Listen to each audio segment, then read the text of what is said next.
प्रयत्नांचा पाया, सन्मानाची कमाई. खेमराज सुंद्रियाल, पद्मश्री 2026. हजारो लोकांसाठी आशेचे आणि उपजीविकेचे मार्गदर्शक आहेत खेमराज सुंद्रियाल, ज्यांना सगळे प्रेमाने गुरुजी म्हणतात. खेमराजजी यांचा जन्म 1943 मध्ये पौडी गढवाल येथे झाला. आर्थिक अडचणींमुळे लहानपणी त्यांना अनेक संकटांचा सामना करावा लागला. मी जेव्हा शिकत होतो तेव्हा मला संत कबीरांबद्दल समजलं.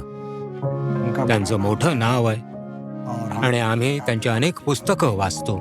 तेव्हा मी तर त्यांच्यासारखंच काम शिकेन. मी निश्चय केला की मी विणकरच बनेन.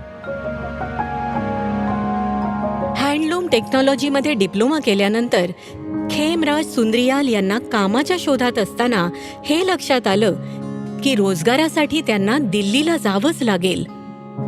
पण खेमराजजींकडे पौडीहून दिल्लीला जाण्या इतके सुद्धा पैसे नव्हते. तेव्हाच एके दिवशी त्यांचा चुलत भाऊ जखमी झाला आणि त्याला उपचारासाठी दिल्लीला न्यावं लागलं. त्याची काळजी घेण्यासाठी ह्यांनाही सोबत पाठवण्यात आलं आणि हाच प्रवास खेमराजजींना पहिल्यांदा दिल्लीला घेऊन आला. दिल्ली क्लॉथ मिलमध्ये काम केल्यानंतर खेमराज सुंद्रियाल विणकर सहायता केंद्रात रुजू झाले. 9 ते 10 वर्ष उलटली.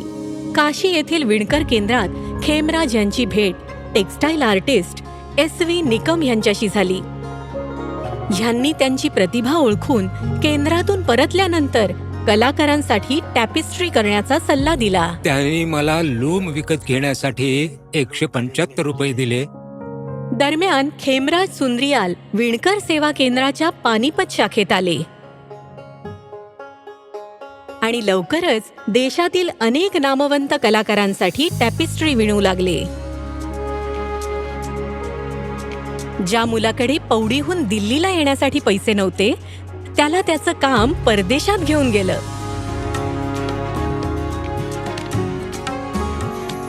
खेमराज यांचं जामदानी तंत्रावरील प्रभुत्व उल्लेखनीय होतं आणि त्यांनी हत्ता तंत्र व पॉलिएस्टर विणकाम सुरू केलं.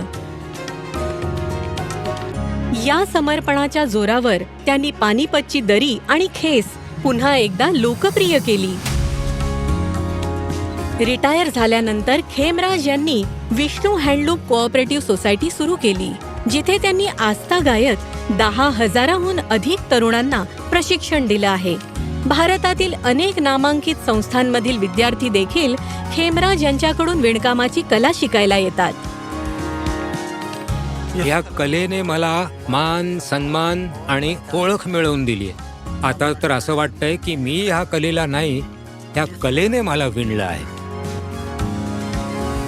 श्री खेमराज सुंद्रियाल, पद्मश्री 2026.